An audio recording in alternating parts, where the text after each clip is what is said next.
Well, look at that. We're already to chapter 12 and we're only doing one section. So this is actually the last section for the whole semester. So this is on ANOVA, which stands for Analysis of Variance. And remember, variance is just the standard deviation squared. So in the past, we were able to use the t-test to test a claim about two means. But what if it wasn't just two means? What if you had three or more groups and you wanted to see if the mean was equal for those three groups? So the claim could look something like this. Mean 1 equals mean 2 equals mean 3.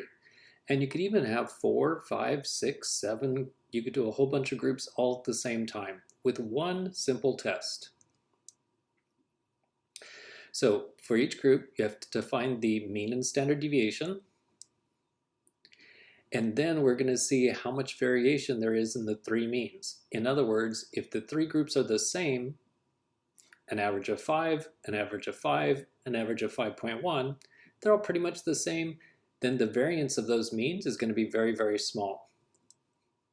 So we're going to use what's called the F-test, and the critical value is going to be in table A5. Now for this F-test and for this ANOVA test, you can actually use the calculator, but I'm going to do a simple example using the formula to show you the idea of where it came from, and then after that, I'll show you how to use the calculator. All right, here we go. So use ANOVA to test the claim of equal means. Here's these three groups. So perhaps this is three different classes, trigonometry, statistics, and calculus, something like that. And then these are the ages of the students. So just by looking at them, does it look like there's a difference? Well, to me, these people look pretty young.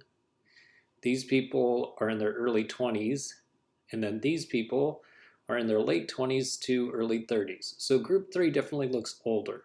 So I think that at the end, I'm going to get reject. They are not the same. Okay, so first find the mean and standard deviation. Each group has 5 people. Sure enough, for these people, they're younger, 19.8. For these people, they're older, 29.2. And we also need the standard deviation for each group. Okay, so that's pretty much what I just said. So here's the same data. And now find the overall mean. So what is the average of the three averages? So just add up these three averages, divide by 3, and the overall average is 23.867. So how much do the means vary from 23.867? So like I said, we can use the calculator. I'll show you very easy, very fast using the calculator, but this is what the formula is basically saying. How much does this group vary from the average? How much does this group vary from the average? And how much does this group vary from the average? Since I'm not taking the square root of it, this is the variance, called the variance of the means. So that's a 23.29.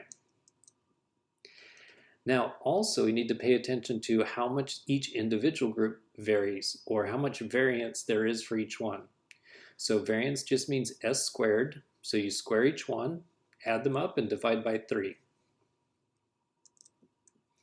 Now the formula for the test statistic F is going to be n, the sample size, times the variance of the means, that's this one, divided by, this is called the pooled variance, which is this 4.897, or the mean of the variances. So just reiterating, the top one is going to be 23.92 and the bottom one is going to be 4.897. Now when you divide those, the test statistic turns out to be 23.78. And then use table A5, it's a right till only test. And degrees of freedom number 1 is the number of categories. So there was 3 groups, so k equals 3.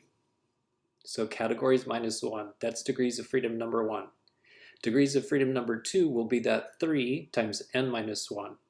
So this was 5 people in each group, so this would be 3 times 5 minus 1.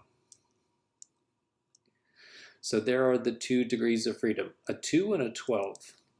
So on table A5, I go to 2 for the top one, 12 for the side one, so it should be this one right here. Let's see if the magical rectangle agrees. Ah, yes.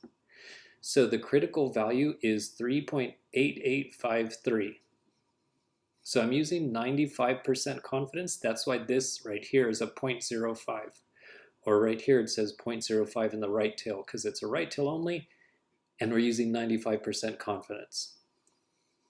So then you draw the little picture, and the critical value is 3.8853.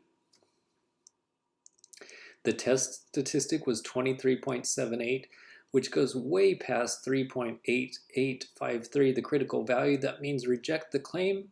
They are not the same. So intuitively, no, just by looking at the numbers at the beginning, I was trying to get all fancy, sorry about that. From the beginning, I could see group 1 was younger, group 3 was older. Now I have actual proof. The means are not equal because group 1 is younger, group 3 is older. Okay, now how to use the calculator. That's right, you don't have to use the formula. So put the data into list 1, list 2, list 3, and of course if you have more than 3, you can go ahead and use list 4, list 5, list 6. So there are my numbers. I typed them into the good old TI-84, list 1, list 2, list 3. Then you go to Stat, Tests, and go down to the bottom. So the one we've used so much, Stat, and then Tests. And you can scroll down to the bottom, but because it's the bottom, you could also scroll up, and then it says ANOVA right there. I don't know if you could see it, but I'll show you in just a second. So it will say ANOVA, and then you just have to put the list. Make sure you put a comma in between. So it has to be list 1, comma, list 2, comma, list 3, and then hit enter. Now the test statistic right here, I think this is even a little more accurate than I had because mine had a little bit of rounding error because I was working with 3 decimals, and this is working with even more decimals. So this is not only faster, easier, funner, but it's more accurate as well. So that's the test statistic F. And then for the degrees of freedom, you don't even have to do the formula for that because this is degrees of freedom number 1. And then there's this little arrow saying scroll down. So if you hit the down button, it will then tell you degrees of freedom number 1 is a 2, and the second degrees of freedom is a 12. You can just ignore these words factor and error and ignore the SS and the MS. All you need is degrees of freedom number 1 and degrees of freedom number 2. And that's it.